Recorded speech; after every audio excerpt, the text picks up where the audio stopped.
Have you ever been shamed in front of a crowd? On a first-class flight, beneath warm golden lights like candle glow, a baby's cry cut the air while a cold voice dropped. "You don't belong here." Daniel Hayes clutched Lily, his shoulders trembling. Beside him, black teacher Evelyn Carter gripped the printed email inviting her to speak, the frayed edge scraping her palm as if reminding her of her dignity. She gave a slight nod, eyes steady, one small gesture sparking hope in a cabin boiling with tension. From a public humiliation to a decisive choice that would uncover the truth, what would you do when faced with injustice? The soft hum of the intercom faded, and first class sank into a warm golden glow. On Evelyn Carter's lap lay a freshly printed invitation, the words National Math Teachers Conference, Boston, still sharp beneath her calloused fingers. She brushed the worn name-engraved pen she carried, a gift from her students in a struggling district. Its cool metal reminded her of long nights spent grading papers. Up front, a baby's cry sliced through the air, thin and sharp.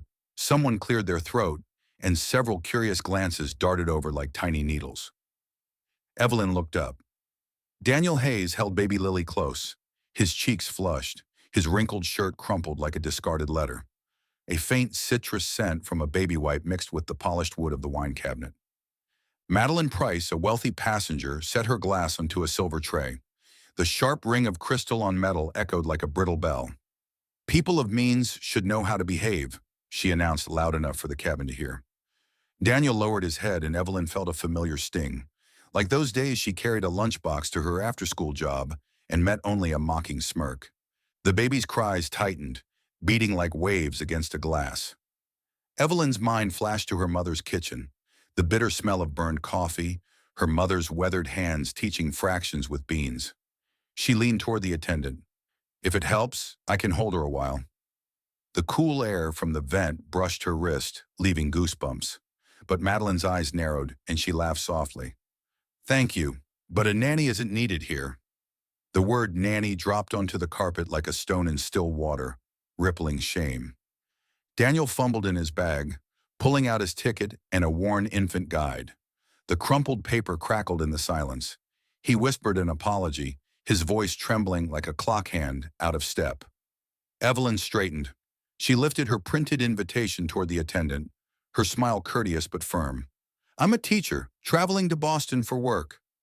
"I only want to help." Her gaze was calm as a morning lake. Not combative, only setting a quiet boundary.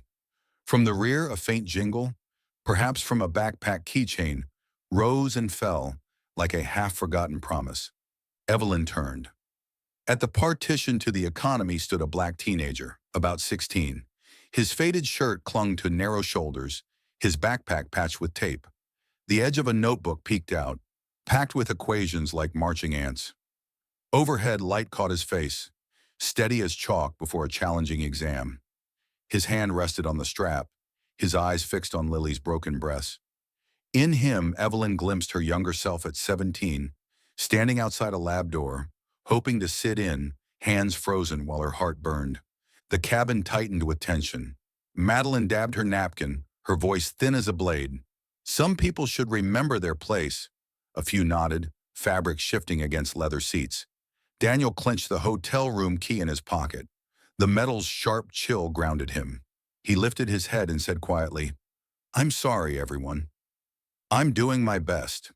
His words sparked like a gray ember in the rain, not yet warm, but steady. Evelyn inhaled. The smell of polished wood and powdered milk reminded her of her classroom, children waiting their turn, hands reaching to help. A flight attendant approached, speaking softly, but Lily's cries surged higher, tearing the hushed air. At the partition, the service bell gave a faint chime, a sound like rope sliding across wood. Easy to miss, but Evelyn caught it. She met the boy's gaze. There was no panic in his eyes, only a strange steadiness, the kind carried by someone who had cradled infants through sleepless nights. His lips moved, barely. "I know how." He shut them quickly, as if afraid to startle a timid bird. Evelyn's nod was almost invisible, a signal carried on breath. She tilted her worn pen. Its slight glint flashed across the seat back like a thin pathway. Her voice, calm but formal, met the attendant's ear. I'll take responsibility if anything goes wrong. Please let the boy try from somewhere nearby. The faint scent of cinnamon drifted, likely from the food cart, pulling her back to a winter night when her mother baked cookies by lantern light during a blackout, teaching patience by the glow of a coal stove. A tear formed at Evelyn's eye but did not fall, not from hurt, but from knowing someone was about to choose what was right. The attendant hesitated. Madeline gave a brittle laugh, dry as crushed leaves. Daniel looked at his daughter, then at the disapproving faces, then at the boy standing straight. Lily's cries thudded against the seat back like an offbeat drum. Evelyn lifted her conference invitation a little higher, as if it were proof of her standing, then lowered it slowly. Her words touched the air one by one. Please let us choose kindness. The cabin fell silent, as if holding a breath. At that moment, the teenager stepped forward. The attendant raised a hand to block him. Daniel turned, his tired eyes suddenly alive, and Evelyn, with the smallest of nods, placed her silent share of responsibility on the scale. No one else spoke. Only the soft chime of the service bell rang again, as if signaling that the hour to open the door had come. The boy's hand hovered in the air, inches from Lily, when Madeline Price's voice cut through like a draft through a cracked door. Enough! This is no place for experiments. Her wineglass tilted, the red liquid rippling like drops of blood against a white cloth. The cabin grew heavy, every eye locked on Daniel and the boy. Daniel clutched Lily tighter, his trembling fingers brushing the crumpled edge of his boarding pass. The rough paper bit into his skin, jolting him awake for a moment. Evelyn set the printed invitation across her lap, the faint scent of ink lingering like old firewood. She leaned forward, her voice warm but steady. Let the boy try. We've all listened to this cry for far too long. Her words tied the rattling tension like a cord around a shaking lamp. Madeline's laugh was dry, sharp. Do you think some poor boy knows more than doctors? The words slid like a blade across wood, leaving a cold groove behind. Evelyn kept her back straight, her eyes calm, as if to say dignity is never up for negotiation. Lily's cry pierced higher, shrill as a lost whistle. Desperate, Daniel pulled out his phone. The screen glowed with his call log. Rachel, his wife. His thumb shook as he scrolled, leaving faint smudges of sweat. A half-finished text blinked on screen. Stay calm, I'm with you. The words reached across miles, both tender and helpless. Madeline's lips curled. Even your wife didn't want to come, and yet you dragged the baby along. Daniel bit down hard, the metallic taste of blood rising on his tongue. Evelyn's mind flashed to a parent meeting years ago, when a father once mocked her for being a black teacher. That memory, like an old flame, fueled the strength in her gaze now. She turned to the attendant. Please consider this. We're watching a father breaking down. At that moment, Edward Collins, the older businessman who had sat silent until now, cleared his throat. His eyes lowered, his veined hand resting on the armrest. His voice was low, steady. Let's not forget, everyone begins somewhere humble. The words were plain, yet they rang through the cabin like a small brass bell striking deep within. For a moment, the tension eased. Then Madeline slammed her napkin onto the table. The heavy thud fell like a period. If this noise continues, I'll demand the flight manager step in. Her threat clenched the air tight again. Daniel pressed his lips to Lily's hair, the scent of yogurt and baby sweat filling his chest. His eyes blurred. Evelyn set her engraved pen on the armrest. Its steel glint flared once more, like a candle lit in cold wind. Her voice carried slowly and clearly, reaching the cabin. If kindness is blocked here, then this flight has already failed. A few younger passengers lowered their heads, lips moving in quiet agreement. The attendant froze, one hand hovering near the call button for the flight manager, the other still blocking the boy. Suddenly, the faint jingle of the boy's backpack charms stirred again, mingling with Lily's sobs as if echoing a hidden promise. Daniel looked up, his eyes meeting the boy's. For an instant, a fragile strand of hope pierced the gloom, but the attendant's arm remained outstretched, holding the barrier. The moment stretched taut, a string pulled to breaking. Daniel opened his mouth, voice catching. Please, just let... The service bell chimed again, longer this time, clearer, as if answering the plea that had been cut short. The cabin froze. Hearts hung suspended.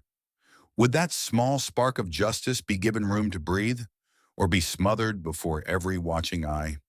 The service bell faded, and first class sank into silence. Daniel's unfinished plea, "Please, just let," hung in the air when Madeline Price shot to her feet. Her metal bracelet struck the table with a sharp clink, cold as dew falling on embers. "That's enough. I'll call the manager right now. We can't let some ragged boy lay hands on Mr. Hayes's child." The cabin rippled with whispers and sighs like wind stirring through old trees. Daniel held Lily tighter, her small body hot against his chest. His hand slipped into his pocket, brushing the cold hotel key. The sting in his palm reminded him of the meeting that still waited. But in this moment, only Lily's cries mattered. Evelyn set her printed invitation gently on the meal tray, the paper catching the dim light. Her voice was low but firm. "Before we judge, look at who truly needs help." Her words glowed like a small candle, but Madeline snuffed them with a bitter laugh. What would a common teacher know about standards here? The air sagged, then flared when Edward Collins stirred. The older man coughed, placing his worn fountain pen on the table. Its faint tap sounded like a raindrop striking a leaf. His voice rumbled softly. "I started with a tiny print shop, mocked in much the same way." His eyes glazed, lost in an old street memory. Daniel went still, as if someone had just taken his hand in the dark. But Lily's cries climbed again, snapping everyone back to the present. A flight attendant hurried forward, logbook in hand, its blue cover rustling as she flipped it open. "We need a decision now. Discipline must be clear," she said, her eyes flicking between Daniel and the boy. The teenager stood unmoving, his gaze steady, deep as a lake unbroken by wind. Daniel's heartbeat thudded in his ears while Lily shook in his arms, the smell of warm milk mixing strangely with polished fabric. In the strained silence, a young passenger across the aisle chuckled, his laugh light as a spoon stirring tea. "At least let the boy try. Better than sitting here with this crying." A few others nodded. Madeline's face flushed. Her hand clamped a glass so tight it trembled, her back rigid as if to wall off the cabin. Voices rose, some in agreement, some in sharp refusal, like flames leaping in a room starved of air. Through the chaos, Daniel glanced at his phone again. Rachel's unsent text still glowed. "Don't forget, our child needs you more than anyone." The words blurred his vision like fresh ink not yet dry. He drew a long breath, lifted his head, and spoke hoarsely but clearly. "If we can't allow one small act of kindness, then what's left of our dignity?" The cabin froze for a beat. Then came a cutting reply. "You're lowering yourself, Hayes." The boy still hadn't spoken, yet the faint jingle of his backpack charm stirred again, reminding Evelyn of promises unkept. She caught his eyes and a memory flared, being blocked from an exam room long ago, only for the color of her skin. The sting of that day now sharpened her resolve. She gave a slight nod, placing a stone of faith into a raging current. Daniel turned to the attendant, ready to speak, but the words never left his mouth. The cabin door swung open. A manager in uniform stepped inside, his shoes striking the carpet with firm, final thuds. Every gaze turned toward him. First class held its breath.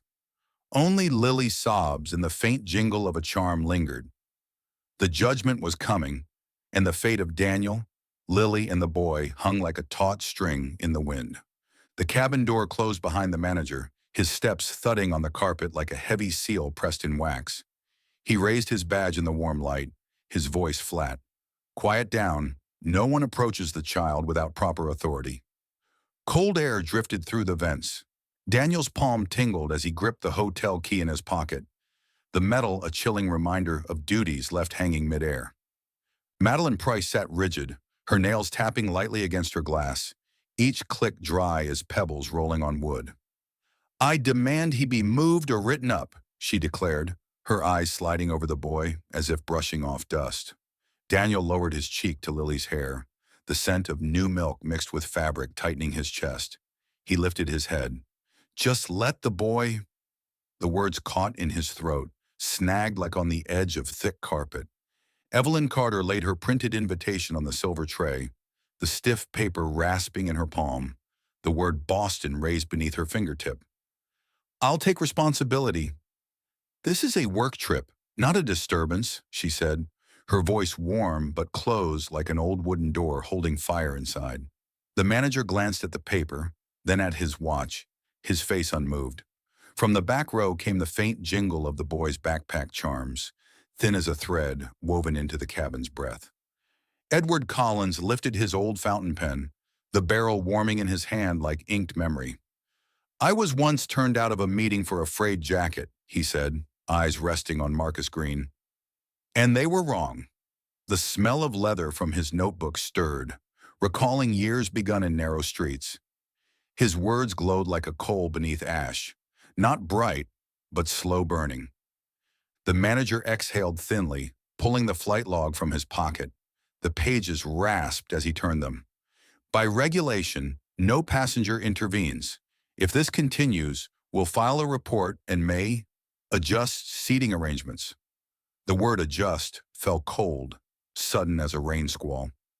Daniel stared at his phone, Rachel's call log still lit. His fingers slid across the slick glass, damp with sweat, stamped by helplessness. He whispered, "She just came out of surgery. I've done everything I can." Lily's cry rose, sharp as a string pulled too hard. A few passengers muttered. A woman covered her ears, fabric rustling. Madeline shot up, her napkin sliding onto her lap, wine heavy on her breath. "You see?" Still chaos, like a marketplace. Evelyn kept steady, only pushing the paper forward again, the edge brushing the manager's knuckle. Cold, firm, a documented plea. One exception. For the child, her voice didn't rise, yet lingered like embers in the night. A spark flared.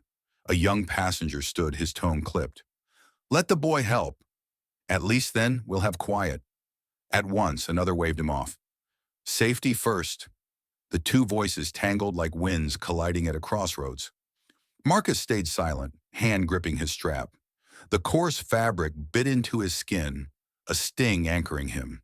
His face remained calm, deep as still water. In his eyes, Evelyn saw a quiet discipline, the kind learned in long nights soothing a baby with bare hands. The manager poised his pen over the log. The nib scratched a short line, its hiss unsettling. Daniel pulled out his wrinkled ticket, holding it up like a pledge. "My name this flight, I take full responsibility for this decision." The rough paper scraped his joints, recalling contracts signed with trembling hands in his first office. His gaze held steady. "If there's punishment, let it fall on me. But let him touch my child." Silence thickened, like fog on glass. Evelyn gripped her engraved pen, the cold tip pressing her vein. "I'll be a witness," she added softly, "and the second to take responsibility." Edward paused, then slid his fountain pen toward the manager. The cap snapped shut with a small, decisive click. "Add my name." 3 objects, a key, an invitation, a pen, lay across the invisible line between strict rule and human conscience, like stones diverting a rushing stream. The manager's eyes flickered, then hardened again. His hand stretched toward Marcus, palm open like a door. But Madeline leaned across, her bracelet flashing, the metal slicing the air like a knife through bread. "Not a chance," she snapped. "Write them up now." Lily gave one long sob, then fell into a fragile pause, so thin everyone could hear their own heartbeat. The manager's hand hovered midair, pen ready to sign or prepared to close. Daniel, Evelyn, Edward, and Marcus fixed their eyes on it, as if watching a lantern sway against the wind. The faint jingle of the backpack stirred again, persistent, distant, like footsteps drawing near. The manager parted his lips.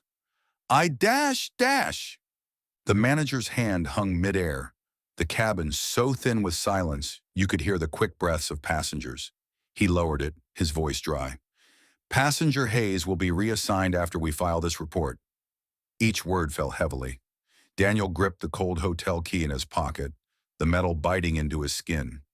Lily squirmed against his chest, her flushed cheek pressed to him, her tiny heartbeat tangled with the sweat-soaked fabric of his shirt. Madeline slid her chair back, the scrape sharp against the floor. Relief softened her face as if she'd shed a long debt. "Thank you," she said, setting down her glass and dabbing her lips with a cloth napkin, the taste of wine still clinging. Evelyn looked at Daniel, then slid her printed invitation to the edge of the silver tray, the rough paper brushing her finger. "Wait just a moment," she said, her voice warm, steady, like embers holding heat. "The child is exhausted." The manager tilted his head, the overhead light flashing across his watch in a cold streak. The faint jingle from Marcus's backpack stirred, its tiny notes tapping at the silence. Daniel unlocked his phone, thumb skimming the slick glass. A voicemail icon from Rachel blinked. He hesitated, then pressed play. Her tired voice spilled into the cabin, rough but tender, like autumn wind. "If Lily keeps crying, hold her higher. Don't force her to feed. Pat her back slowly. The doctor said it may be reflux." The sound carried with rustling fabric from her end. Plain, aching, real. A few eyes flickered. Madeline smirked. "Another experiment." The words sliced the air, leaving it colder. Edward Collins turned his fountain pen in his hand, warming it. "That message is a mother's instruction," he said, his tone low. "We can honor a mother." He paused, eyes resting on Marcus. "And maybe this boy has done this before, in some kitchen where nothing worked but steady hands." His words fell soft as a warm cloth pressed to a fevered brow. The manager closed his logbook, exhaling. "If someone accepts responsibility, I'll record it." His pen hovered. Evelyn pushed her invitation forward again, the edge brushing his wrist like stone. "My name."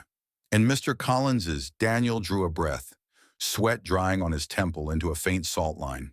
He turned to Marcus. "Can you listen to that message and follow it?" The boy nodded. In his eyes, the cabin's golden light looked like the glow of his grandmother's stove at dusk. A stir rose. A man across the aisle raised his hand. "I object." A woman answered from the other side. "I agree." At least try the mother's words. The clash of opinions rippled like wind splitting at a corner street. Lily sobbed again, the long cry stretched like a fraying thread. Daniel's phone slipped slightly in his hand, the incredible glass landing in his palm like a drop of water on burning skin. Marcus stepped forward.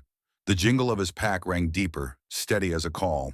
He unhooked the strap, pulling out a worn muslin cloth embroidered with a small leaf, stitched long ago by someone who cared. A faint whiff of mint clung to it, echoing a low-income family's cupboard where an old oil bottle stood beside salt. He looked at Daniel. "Hold her higher, tilt her head slightly, slow pats on her back. Just keep her steady." His voice was even, soft, like reading aloud on a quiet night. Madeline shot up, blocking the space. "Not allowed." The manager kept silent, his eyes down, pen tip scratching the page with a faint note.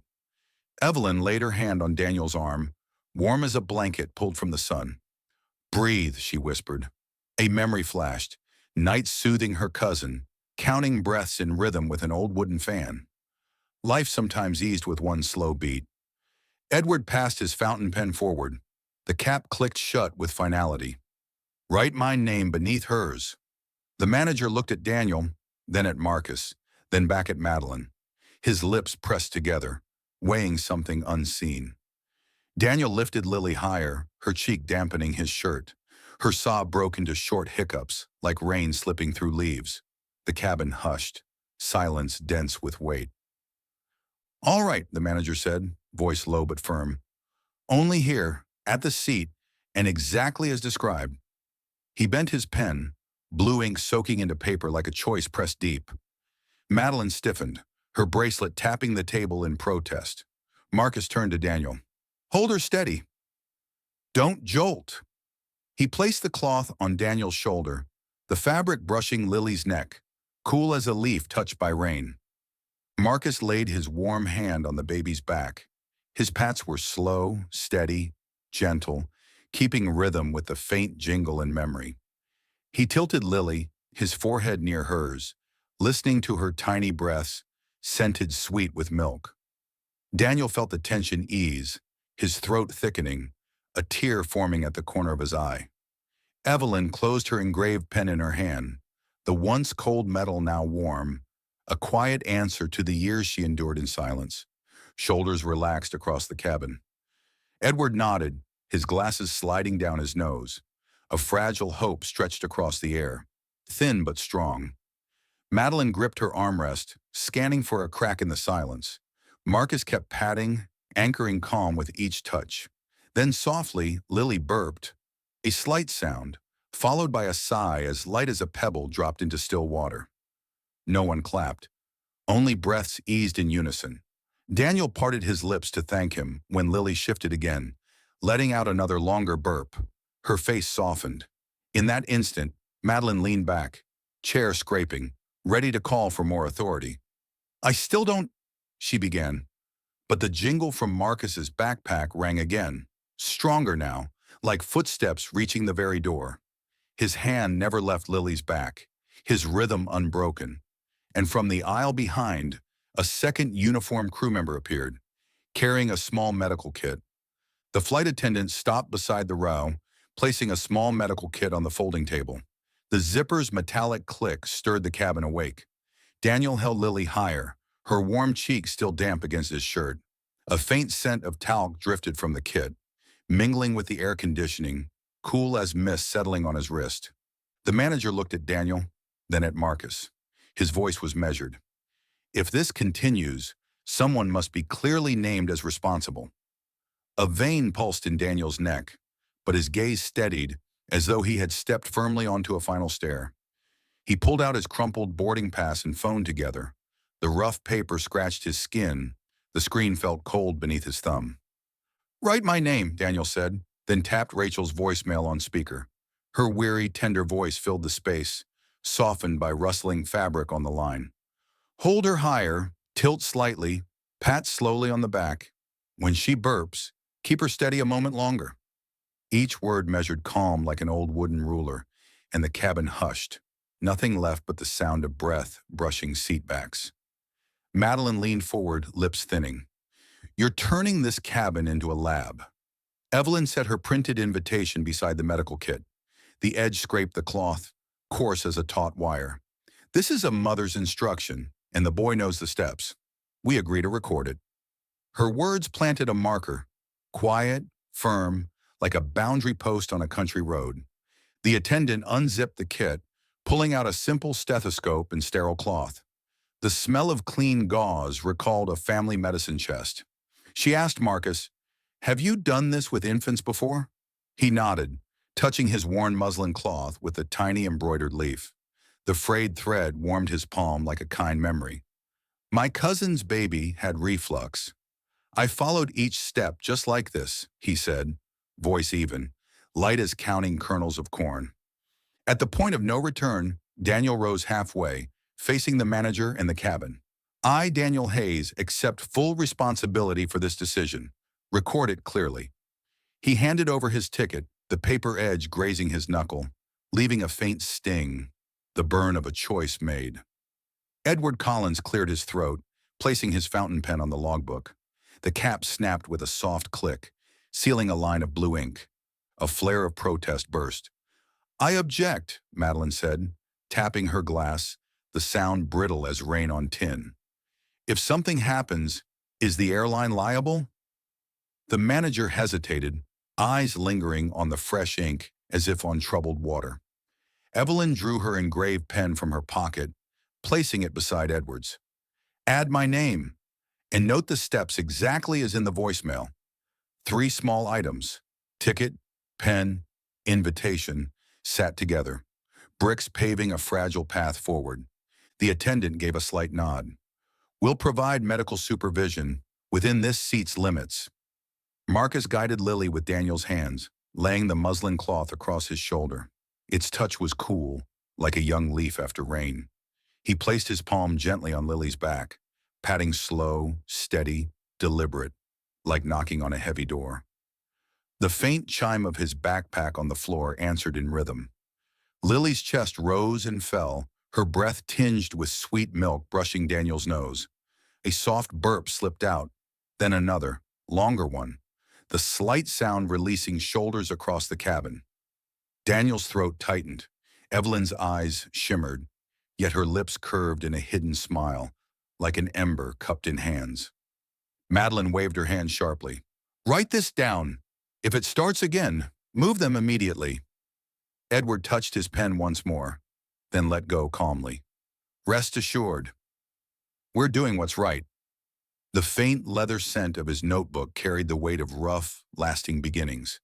The manager bent to write, paper rustling with the metallic snap of the kit's latch, ticking like a quiet but relentless clock.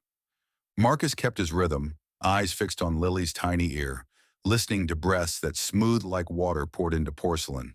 He whispered, "Just a little longer." Daniel glanced at the phone, the red mic symbol glowing like a small flame. A memory of his father's kitchen rose, the towel by the stove always carrying the soft smell of soap. It straightened his back, steadied his hands. The attendant zipped the kit closed, the metal teeth catching with a clear line of light. "Good. Keep her this way," she said, glancing toward the manager. The urgency eased, though tension lingered. The flight clock waited, the ceiling light blinking like an unfinished sentence. The jingle of Marcus's pack stirred again, a reminder that only the first door had opened. Daniel turned to face Madeline, his tone calm. "You don't have to like us, but you can respect a child around them." Seats fell still. An older woman froze, then set her teacup down softly, the steam lifting like a silent nod. The manager lifted his pen, ready to read the record. Evelyn's gaze held steady, firm as an old beam across a porch. Then, just as calm seemed to settle, the intercom crackled. The captain's voice broke through, thin but transparent. "Ladies and gentlemen," every head tilted upward, as if a string had brushed their necks. Daniel held Lily steady. Marcus's hand remained firm. The manager pressed his lips, preparing for the following announcement. The captain's voice drifted through the intercom, thin as a taut thread stretched across the cabin. "We've received notice of a special situation. We ask all passengers to remain calm." The static buzzed through his words, and Daniel's heart pounded against his chest. He stood tall, still holding Lily, the crumpled boarding pass trembling in his hand. The rough paper pressed into his skin, so real it forced him to speak. He drew a deep breath, his voice carrying through the cabin. "This is proof. Rachel's message." He lifted his phone, speaker on. A mother's voice filled the air again, each word pacing steadily like slow steps down a long hallway. "Hold her higher. Pat slowly. Keep her still after she burps." The sound made several passengers bow their heads, lips pressed tight. An older woman gripped her teacup, her hands shaking, but her eyes glowed as though she'd rediscovered an old faith. Madeline leapt to her feet, her napkin falling with a heavy thud, denial in fabric form. "No! This is just a trivial message. It proves nothing." Her voice rang sharp, like a blade striking metal. Evelyn quietly set her printed invitation on the table, the edge rasping against the wood. "This isn't just a message. It's a mother's voice, a direct witness," she said, her tone warm, needing no sharpness. Edward Collins braced a hand on the table, tapping his old fountain pen against his palm, steady as a clock in his former office. "We've heard. We've seen. The truth is right here, waiting for us to choose where we stand." His words moved slowly, weighted, leaving an afterglow like embers under ash. Around the cabin, more eyes shifted from Madeline toward Daniel and Marcus. Then the climax cracked open. Madeline seized the medical kit from the table, snapping the latch shut with a harsh clang. "I forbid this!" But her hand trembled, and a sterile cloth slipped, falling to the floor. Marcus bent to pick it up. The clean cotton carried the scent of new fabric, pulling him back to long nights in a wooden house where he once soothed his baby sister with the same rhythm. He rose, eyes steady, fearless. "No one has the right to take the breath from a child in need." The manager hesitated, gaze caught on the glowing call log. A faint beep signaled the recording's end, landing like a heavy period. Daniel raised his phone higher, the screen light washing across his damp face, sweat glistening like frost on glass. "This isn't an experiment. This is proof that we've never been careless." His voice cracked, yet rang out strong, holding the cabin breathless. Madeline stumbled back, her spine hitting the seat, her bracelet clinking like pressed metal. her face drained pale, lips stammering. No, this can't be. A few passengers wept quietly. One man let out a brief laugh, the sound like a drop of water sizzling on hot iron, small but releasing the tension. Evelyn closed her engraved pen in her hand, the once cold steel now warm, her eyes fierce. Justice is here in this cabin. The moment stretched to its tightest point. Outside, the engines hummed like a chorus beneath the truth rising inside. The manager began to speak, his words slow, cautious. By regulation, when witness evidence is confirmed, his sentence trailed off, hanging heavy in the air, as every soul waited for the final judgment. First class sat in held breath, the manager's unfinished words still hanging heavy in the air. Daniel held Lily close, sweat soaking his collar, yet his eyes were calm, steady as an old oak weathering storms. On the table lay his crumpled ticket, Evelyn's printed invitation, and Edward's fountain pen, three small markers reassuring the room. The manager drew a long breath, then read aloud. Record confirmed. The actions of passenger Hayes and witness Carter are valid. No disciplinary action. His voice rang firm, like a church bell sounding through stone. Applause began faintly, then spread, each clap like waves breaking against rock. Daniel bowed his head slightly, his damp hand brushing the hotel key in his pocket. The chill no longer cut him, it steadied him. Madeline Price's face drained pale. She started to object, but her voice rasped, leaving only the rustle of a napkin in her hand. A young passenger whispered, "It's over. She's lost her ground." An older man shook his head, gaze retreating. Madeline gripped her empty glass, its cold surface reflecting a face stripped of authority. She froze like someone slipping on a stair, then sank back, her shoulders slumping.